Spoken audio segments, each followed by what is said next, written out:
नमस्कार बच्चों, मैं अनीता शर्मा आज आपको कक्षा 9 की क्षितिज से काव्य खंड से पाठ 9 कबीर की साखियां और शब्द पढ़ाएंगे।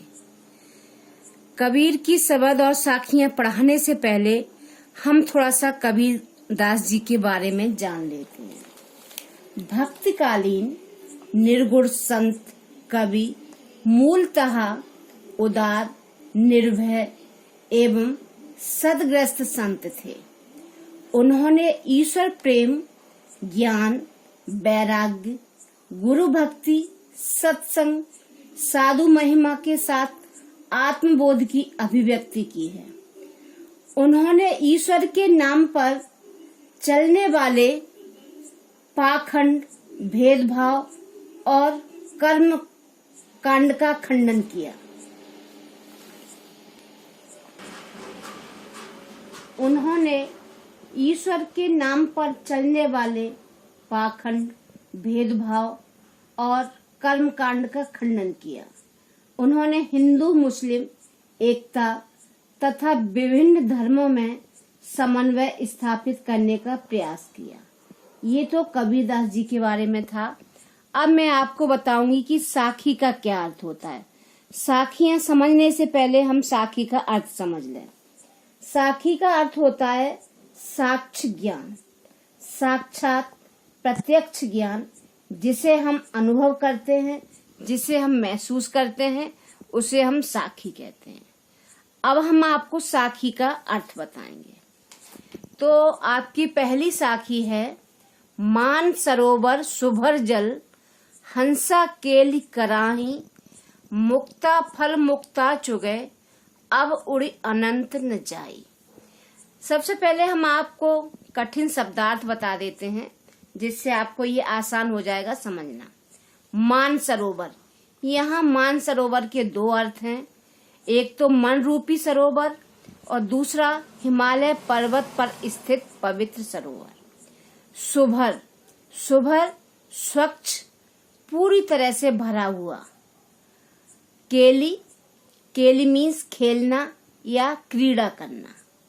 मुक्ता फल, मोती, मुक्त रूपी मोती। अनंत, अनियंत्र, दूसरी जगह नहीं।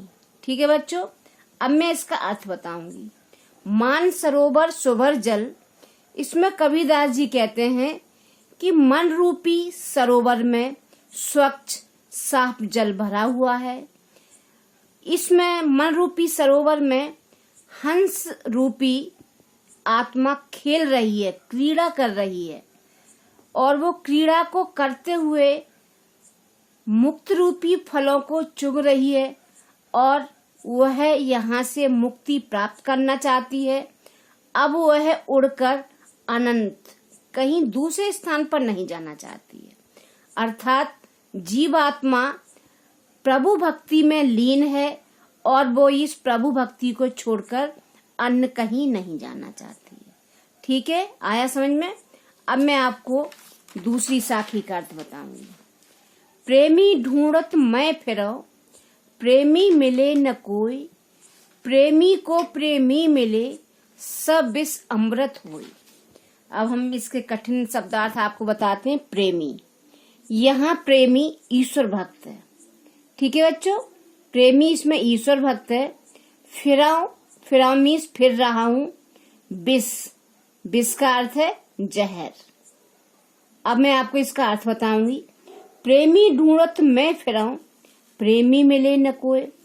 यहाँ कबीरदास जी कह रहे हैं, ये मैं उन्होंने स्वयं के लिए कहा है कि वह है प्रेमी, सच्चा ईश्वर भक्त। वो है सच्चे ईश्वर भक्त को ढूंढते फिर रहे हैं, लेकिन उन्हें अभी तक कोई सच्चा ईश्वर भक्त नहीं मिला, क्योंकि अहंकार के कारण कोई भी सच्चा ईश्वर भक्त नहीं मिला।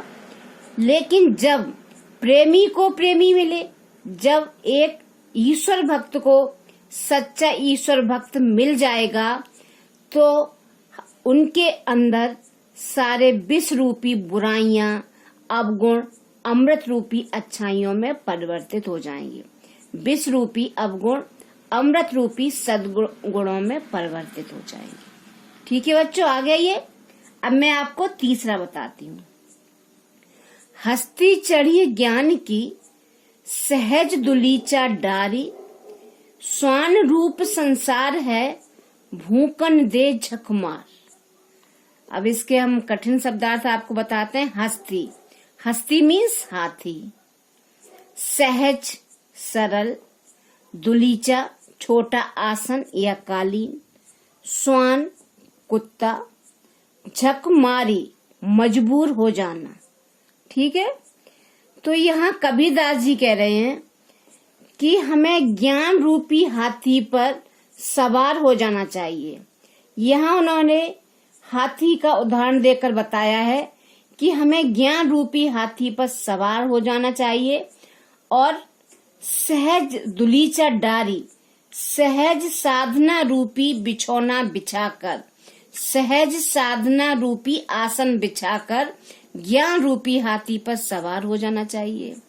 जब हम ज्ञान रूपी हाथी पर सवार हो जाएंगे तो ये पूरा संसार किसके समान है? स्वान, स्वान का मतलब मैंने बताया था कुत्ते।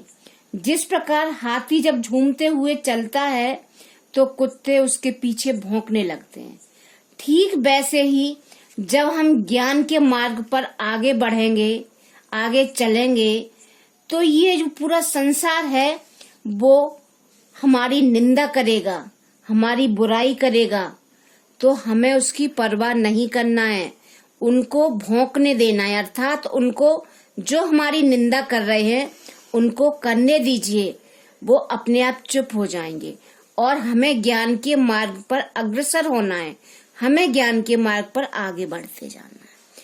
तो यहाँ कबीरदास जी ने हाथी और कुत्ते का उदाहरण देकर हमें ये साखी समझाई है, उसका आशय स्पष्ट किया है। ठीक है, अब मैं आपको अगली साखी बताती हूँ।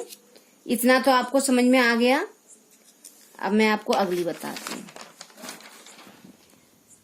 पखा पखी के कार्य ने सब जग रहा भुलान, निरपक होई के हरि भजे सोई संत सुजान। अर्थ देखते हैं। पखा पखी, पक्ष और विपक्ष, कार्य ने कारण, भुलान भूला हुआ है, निरपक निष्पक्ष, सोई वही, सुजान ज्ञानी, ज्ञानी पुरुष। अब यहाँ कबीरदास जी कहते हैं पखा पखी के कार्य ने सब जग रहा भुलान। ये जो पूरा संसार है पक्ष और विपक्ष के कारण भूला हुआ है, पक्ष और विपक्ष के जंजाल में पड़ा हुआ है। अगली पंक्ति में उन्होंने कहा है निरपक होई कै हरि भजे। जो निष्पक्ष होकर ईश्वर का भजन करता है, निष्पक्ष होकर ईश्वर की आराधना करता है, वही सच्चे अर्थों में सुजान है, वही सच्चा मनुष्य है, वही सच्चा मानव है। अर्थात इसमें कबीरदास जी कह रहे हैं कि हमें पक्ष और विपक्ष में नहीं पड़ना चाहिए, हमें निष्पक्ष होकर ईश्वर की आराधना करना चाहिए। यदि हम निष्पक्ष होकर ईश्वर की आराधना करेंगे तो हम सच्चे संत होंगे, हमारा नाम अच्छे संतों में होगा। ठीक है बच्चों, अब मैं आपको अगला बताती हूँ, पांचवा बताती हूँ। हिंदू मुआ राम कही, मुसलमान खुदाई, कहे कबीर सो जीवता, जो दुहू के निकट न जाई। शब्दार्थ देखते हैं। मुआ मर गया, कही कहकर, सो जीवता वही जीवित है, दुहू के दोनों के। यहाँ कबीरदास जी हिंदू और मुसलमान में एकता स्थापित करते हुए हमें बता रहे हैं कि जो हिंदू हैं वो राम का नाम लेकर अपने आप को खत्म कर लेते हैं या राम का नाम लेकर मर जाते हैं, और जो मुसलमान हैं वो खुदा की बंदगी करते हुए मर जाते हैं, खुदा की बंदगी करते हुए मर जाते हैं। अभी आगे कबीरदास जी कहते हैं कि सच्चे अर्थों में वही व्यक्ति जीवित है जो इन दोनों के निकट नहीं जाता है, अर्थात जो इन दोनों में अंतर नहीं करता है, जो इन दोनों को समान रूप से देखता है, जो हिंदू और मुसलमान में अंतर नहीं करता है, सांप्रदायिक भेदभाव में नहीं रहता है, वही सच्चे अर्थों में जीवित है। ठीक है बच्चों, अब मैं अपने आगे की साखियां अपने दूसरे वीडियो में बताऊंगी। ठीक है। नमस्कार बच्चों, इससे पूर्व के वीडियो में मैंने आपको बताया, कबीरदास जी के बारे में बताया, कबीरदास जी की साखियां बताई, उसमें से कुछ साखियां आपकी शेष बची थी। ठीक है बच्चों, अब मैं आपको ये साखी बताऊंगी। तो अगली साखी है, काबा फिर काशी भया, रामई भया रहीम, मोट चून मैदा भया, बैठ कबीरा जी। इसके हम कठिन शब्दार्थ देखते हैं। काबा मुसलमानों का पवित्र तीर्थ स्थल, काशी हिंदुओं का पवित्र तीर्थ स्थल, भया हुआ, मोट चून मोटा आटा, जीम जीम का आशय है भोजन करना। यहाँ कबीरदास जी कहते हैं कि हम सब सांप्रदायिक भेदभाव में फंसे हुए हैं, सांप्रदायिक भेदभाव में उलझे हुए हैं।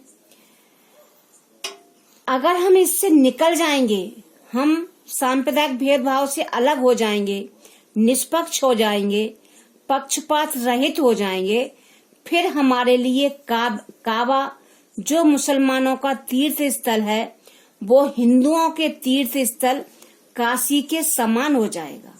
ये कब होगा? जब हम निष्पक्ष हो जाएंगे, जब हम पक्षपात रहित हो जाएंगे। और जो राम है वो हमारे लिए रहीम के समान पूजनीय हो जाएंगे। जिस प्रकार हम राम को पूजते हैं उसी प्रकार हमारे लिए रहीम भी पूजनीय हो जाएंगे। इन दोनों में कोई अंतर नहीं रहेगा।